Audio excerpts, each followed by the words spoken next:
കൈലാസ് കരൂര്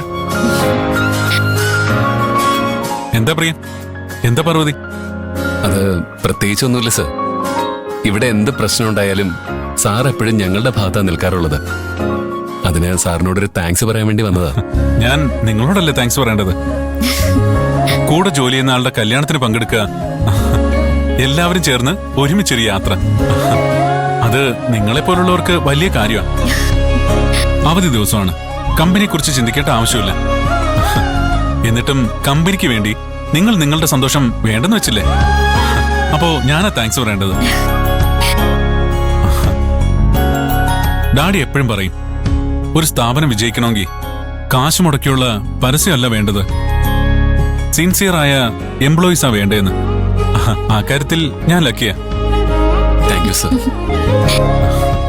കൈലാസ് രേവതിയുടെ കല്യാണത്തിന് പോകുന്നുണ്ടോ? രേവതിയുടെ കല്യാണത്തിന് ഞാൻ പോകണമെന്ന് പാർവതിയല്ലേ പറഞ്ഞത്?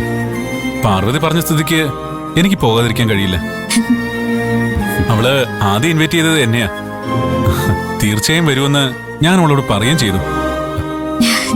എനിക്ക് എന്തൊക്കെയോ കമ്മിറ്റ്മെന്റ്സ് ഉണ്ട്, പക്ഷേ ഞാൻ അതൊക്കെ മാറ്റിവെച്ച് ആ കല്യാണത്തിന് പോവും. കല്യാണത്തിന് പങ്കെടുക്കാൻ കഴിഞ്ഞില്ലെങ്കിലും മനസ്സുകൊണ്ട് ഞങ്ങൾ എല്ലാരും അവിടെ ആയിരിക്കും.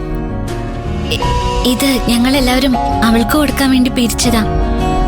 സാരത് രേവതിയുടെ കയ്യിൽ കൊടുക്കോ? ഇത് എത്രയുണ്ട്? 15,000 രൂപ. 15,000 രൂപ. ഞാനിത് പറയുമ്പോ കൈലാഷ് അഹങ്കാരം പറയുകയാണെന്ന് കരുതരുത്. ഫ്രണ്ട്സിനൊപ്പം ട്രിപ്പ് പോകുമ്പോ ഞങ്ങൾ താമസിക്കുന്ന ഹോട്ടലിന്റെ വാടക ദാ ഇതിൽ കൂടുതൽ വരും. ക്യാഷ് പൊട്ടിച്ചളയാൻ എനിക്ക് ഒരു മടിയുമില്ല. കാരണം അതൊന്നും ഞാൻ വിയർത്ത് സമ്പാദിച്ച പണമല്ല. പക്ഷേ ഈ പണത്തിൽ നിങ്ങളുടെ വിയർപ്പുണ്ട്, നിങ്ങളുടെ സ്നേഹമുണ്ട്. ഇത്രയും മൂല്യമുള്ള ഒരു ഗിഫ്റ്റ് ഞാൻ ഇന്നുവരെ കണ്ടിട്ടില്ല.